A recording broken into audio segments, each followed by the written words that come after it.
Hello internet and fellow furries, this doggo has attended an event that I had my eye on for some time now, given my journey as a content creator and streamer, and that event was TwitchCon. But you might be asking, what is TwitchCon? And being it's not a furry convention, how was the experience representing yourself and the furry fandom, especially attending the convention in partial fursuit? But before I dive deep into my personal experience at the convention, let's start off by explaining a bit about what exactly is TwitchCon, and some facts and history behind it, leading up to present day. TwitchCon is a semi-annual convention run by the video live streaming service Twitch. It is organized by Twitch Interactive, and focuses on the culture of live streaming, entertainment, esports, and internet culture. It is open to industry professionals, streamers, and fans, allowing community members to meet streamers, discover new products, and trial upcoming games at the convention. The very first TwitchCon was held in 2015 in San Francisco, and the first European convention held in Berlin in 2019. Meaning TwitchCon is hosted twice a year, one in North America and one in Europe. This year, TwitchCon North America made its return to the San Diego Convention Center in California from September 20th through 22nd of 2024, marking its first time back in San Diego since 2022, after being held in Las Vegas in 2023. What is also exciting is during opening ceremonies this year, they announced their next 5-year residency, which will be staying in San Diego, a favorite home for this event. TwitchCon San Diego from October 17th through 19th of 2025 will also mark its 10th year as a convention. Other notable points this year included a total attendance of 22,788, down from 3,212 attendees from last year, with a nearly 50-50 split between streamers and community members this year, a $100,000 donation to Alvia Sanctuary, and featuring popular shows and activities such as the table featuring QT Cinderella, Name Your Price Live with Austin Show and Will Neff, and the classic Twitch Rivals Ultimate Challenge, amongst many others. Now with the big announcement of TwitchCon holding its next 5-year residency over at the San Diego Convention Center, you wonder how great this space actually is for the event, and what makes it so special. Let's be honest, if the space isn't the greatest, it's only going to cause headaches and devalue an attendee's overall experience. Well, interesting enough, the San Diego Convention Center does have a well-regarded ranking amongst other convention spaces around the US, including its location. According to a September 2023 Wall Street Journal ranking of the top 10 convention centers in the US, San Diego ranked at number 4. Also, it's the top 10 biggest convention spaces in the US as well, with 615,700 square feet of exhibition space and 2,600,000 square feet of total space, which is huge. Inside the convention center itself, it's quite spacious, and that is an understatement. It's comprised of 3 levels, the ground level, mezzanine, and upper levels, which each floor stretches out long ways. I remember times when I was walking around and it felt like it took a good bit of time to get to my destination, and I got a little disoriented. Well, what do you expect from a space that is 2.6 million square feet? Its location isn't something to scoff at either. Positioned in the Marina District in downtown San Diego near the Gas Lamp Quarter. This means tons of hotels, restaurants, and beautiful scenery to walk around the city and convention center.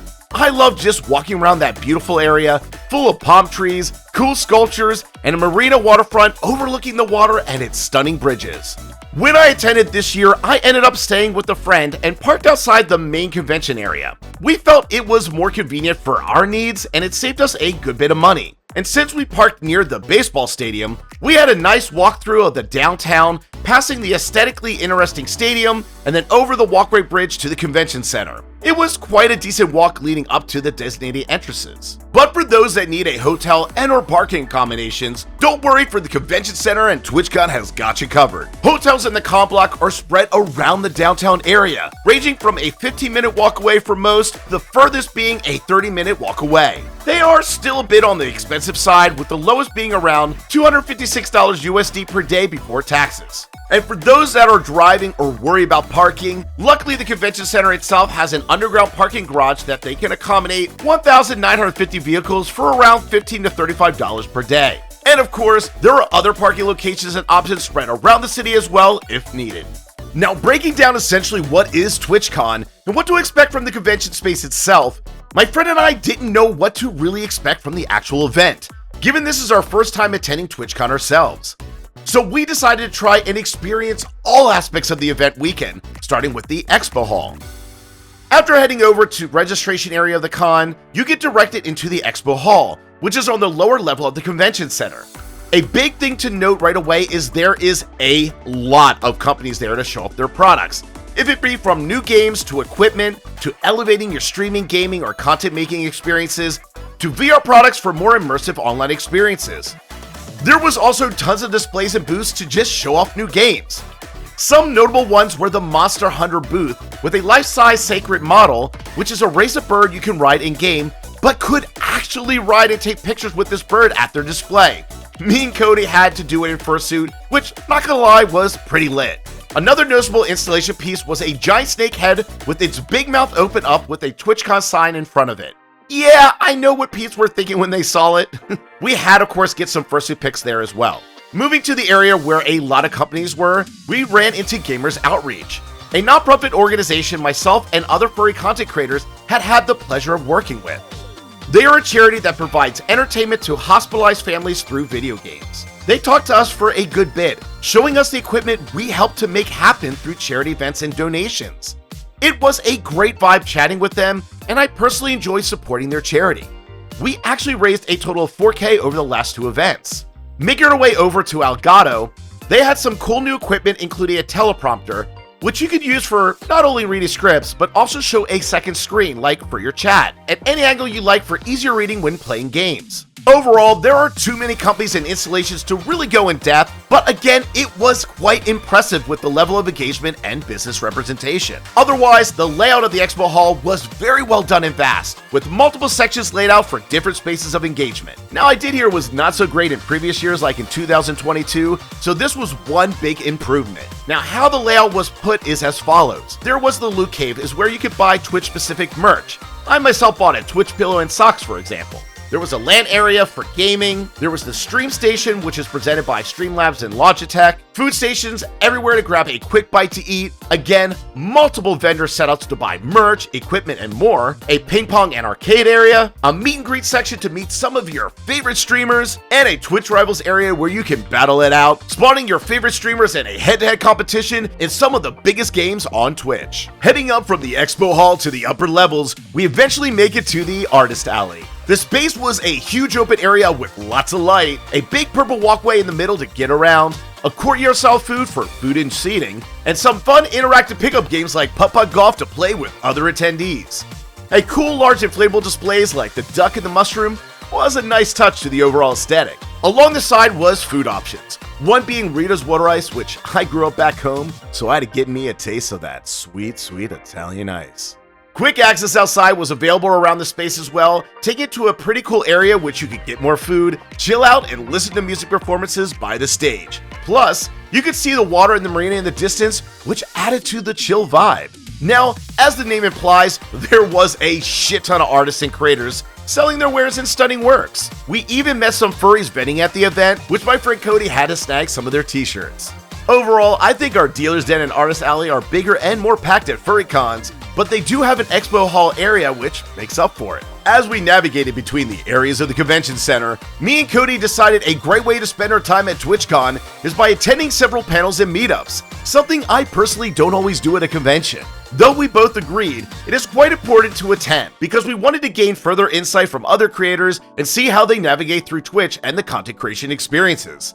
It's also a great way to connect with other creators and learn new tools. A list of panels and meetups we did this year were the LGBTQIA2+ meet and greet. It was great talking to other creators in this space, both furry and non-furry alike, exchanging information and experiences with one another. We had the VTuber meetup. We got to meet up with several furs that were in this meetup in the outside courtyard, where we pretty much just chilled out until the end of it. Path to Partner panel. Here they talked about branding, methodologies to consider to reach your goals, and exchanging stories on how each individual's path to partnership and success was different. Parasocial Relationships and You panel. This was essentially a panel on how to navigate those relationships and spaces. The Art of Interactive Streaming panel. This panel focusing on figuring out what resonates with your community and utilizing that knowledge to get back to them and grow together. And other panels including discussing collaborations and how they benefit you, the importance of mods, and much more. Overall, I take what I do seriously. and I want to learn from many perspectives and grow. The panels and meetups really served us well, and I recommend anyone to attend some. Now, I'm sure you're all wondering and asking the question, Coda, this all sounds pretty lit, but we must know. How was the actual vibe of TwitchCon, especially the reactions when you were in fursuit and streaming around the con? Well, honestly, fursuiting was an interesting experience overall. We ended up impartial because it's so hot during that time of year in San Diego, and there are no headless lounges like at a furry con, so you'd be on your own. Also, we didn't have a handler, which in a case like this space, I would probably recommend and be beneficial given the size of the crowds and interactions we were getting when walking around the spaces. The majority of the attendees at TwitchCon thought it was really interesting seeing us in fursuit, coming up to us asking to take pictures, or ultimately having an interview. I did every interview I was asked because I personally don't shy away from stuff like that, and I've done lots of interviews in the past. Plus, it breaks down barriers and gives representation to the furry community. Some highlights and notable interactions and interviews we did with well-known content creators included an interview with Tommy Innit as Professor Respect. You know, I'm a therapist today. Yeah. Come on in, pal. Hey, is there any way I could I could help here, maybe? Help me? Can I help you in any way? Are you struggling with anything? Not particularly, no. Cool. Alright. It's been a pleasure, guys. It's been a real pleasure. Yeah, great to meet you. Thank you. How can I do better? It was a somewhat interesting interaction given the question that he was propositioning surrounding mental health, but hey, I think he was feeling his own flow, so good on him. Swagger Soul saw us walking around and added us to his video clip at the con, and I laughed at the clip when I saw it. Pretty good job. And now I'm lightheaded.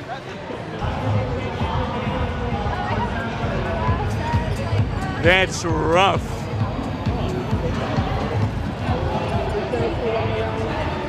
Who let the dogs out?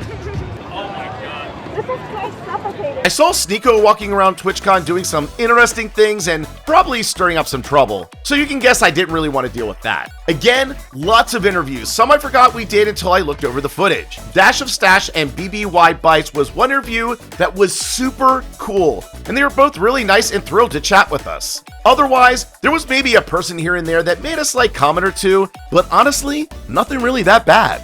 Outside all these interactions and interviews while in fursuit, I got to stream impartial for part of TwitchCon. It was my first time doing my own live stream and in public, so I definitely brought that in with a bang. And I'm glad I was able to make a setup that was good enough for navigating the craziness going on around the con. I ended up using my DigiMic setup with a selfie stick and attached the mic to my fursuit tongue, so it worked out well. Lastly, outside the partial fursuit experience, everyone in attendance seemed to be like some streamer or content creator of some variety, which was such a vibe given all the personalities in one place. Definitely a full-on experience with heavy creative energies, especially on the extroverted side. Also, side note, it was the year of the Grass Lord.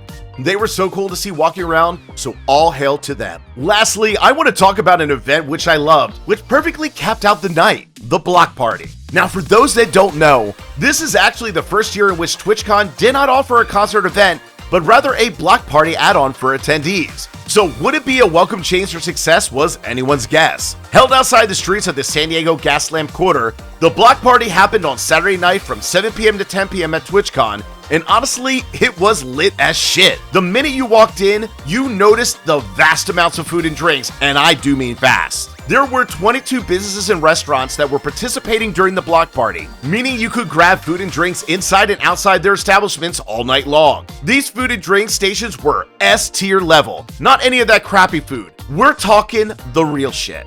And you were allowed 3 missed drinks, which they monitored on your wristband by taking a number off until the third one was gone. However, beer was free, so you could drink as much beer as you like. Outside the food and drinks, there were sections laid out to do activities during the Block Party. 2 main stages were put up, one for DJs to perform and the other stage for karaoke. Side sections had places to sit and chill, play some tabletop games and pool with cool neon lights on them so they lit up the night. We decided not to fursuit at this event since it was late and dark outside. Also, with everyone drinking left and right, it might not have been the smartest idea. We did find a furry who came in wearing their fursuit head at the event, but they had a group of friends to spot them if needed. Overall, this event was a blast, and I left the Block Party feeling pretty hyped. I say it was a big success, and I would gladly attend this event next year if they have it. I wanted to wrap up this video by saying TwitchCon was actually quite fun. And as a content creator and streamer, I did learn a good bit from this experience. I felt some of my takeaways would help further my content creation as a whole and gave me things to think about moving forward. And again, it was just fun interacting with other people in creative spaces. Plus, I love anything to do with tech and video games, so I was definitely in my element. And I will say I didn't know what to expect when we went out partialing in Fursuit at TwitchCon, but I'm happy to say I went in with an open mind and ended with an overall insightful and meaningful experience. Will it be the same experience if I do it again next year? Who knows? But I'm looking forward to giving it another go. So, if you're a streamer, content creator, or just a community member who loves to support others in the creative field, I suggest attending TwitchCon. And to the furry content creators out there, representation is important. So let's show everyone what we can do. Till next time, stay awesome.